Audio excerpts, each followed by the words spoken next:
Ostbattalions, from the German word Ost or East, were troops drafted into German service from prisoners captured from the Soviet Army. Most of these soldiers were from Asian Russia, North Africa, Russia, Ukraine, the Muslim republics of the Soviet Union, and other places the Germans had conquered.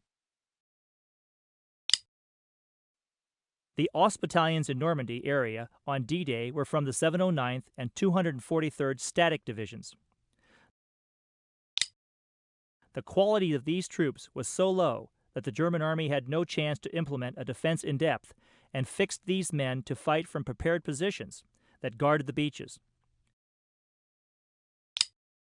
The German strategy was to use the Ostbattalions to defend from fixed positions, and German NCOs were ordered to shoot their own men if they tried to run away.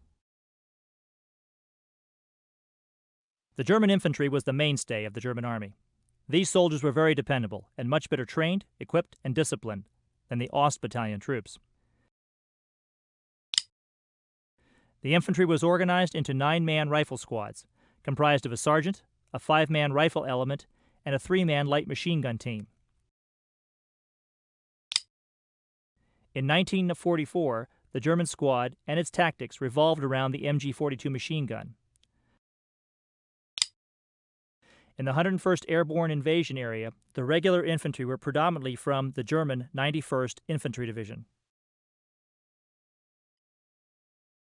The German parachute infantry, or Fallschirmjägers, were the best equipped and most highly motivated light infantry in the German army. The German 6th Parachute Regiment and the 3rd Parachute Division fought in the Normandy battles. These German paratroopers, like their American counterparts, were all volunteers. They had more modern rifles and a higher allocation of machine guns, anti-tank weapons, and mortars than regular infantry. The Fallschirmjägers proved highly effective in the defensive actions they fought against American infantrymen in Normandy and were fierce opponents.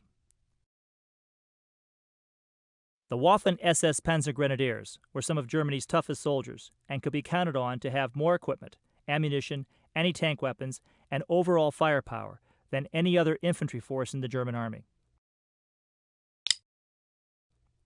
The Panzergrenadiers, which stands for mechanized infantry, were heavy infantry designed to fight in and around their armored half-tracks.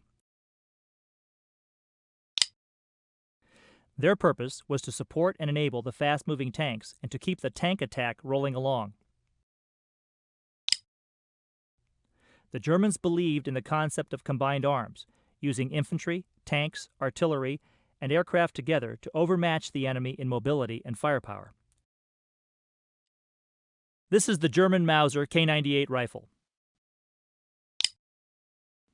The Karabiner 1898 Kurz, as it was called in the German army, was the backbone of the German infantry and probably the best bolt-action rifle ever made. The K98 rifle weighs 8 pounds 9 ounces and is 43.6 inches long. It has an internal box magazine that holds 5 rounds of 8mm Mauser ammunition. The rounds are fed into the internal magazine either individually or with the use of a handy stripper clip.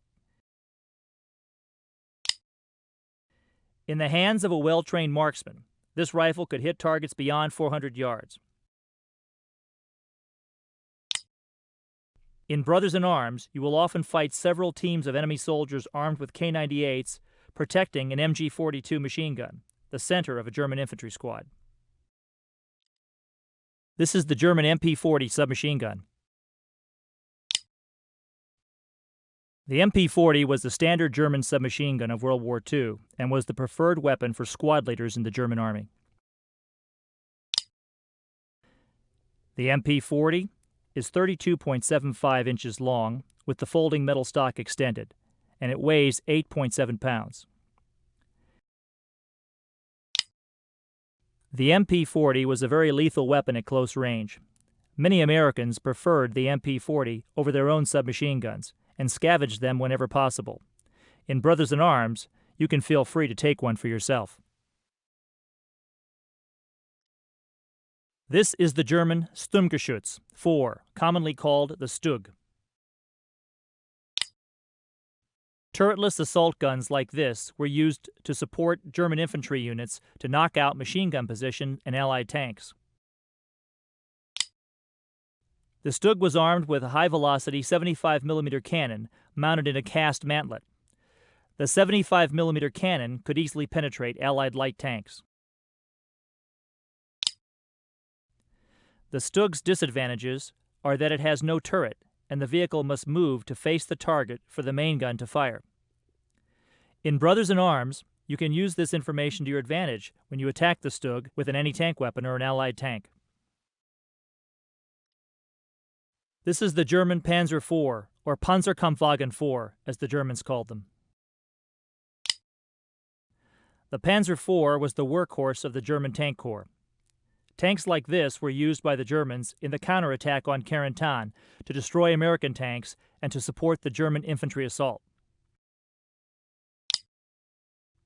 The Panzer IV had a high-velocity 75mm cannon, which can penetrate the Sherman's armor at long range. The Panzer IV had thicker frontal armor than the American M4 Sherman tank, so it was best to attack the Panzer IV in the rear or on the sides. Stay away from the Panzer IVs unless you have both tanks and infantry to attack them.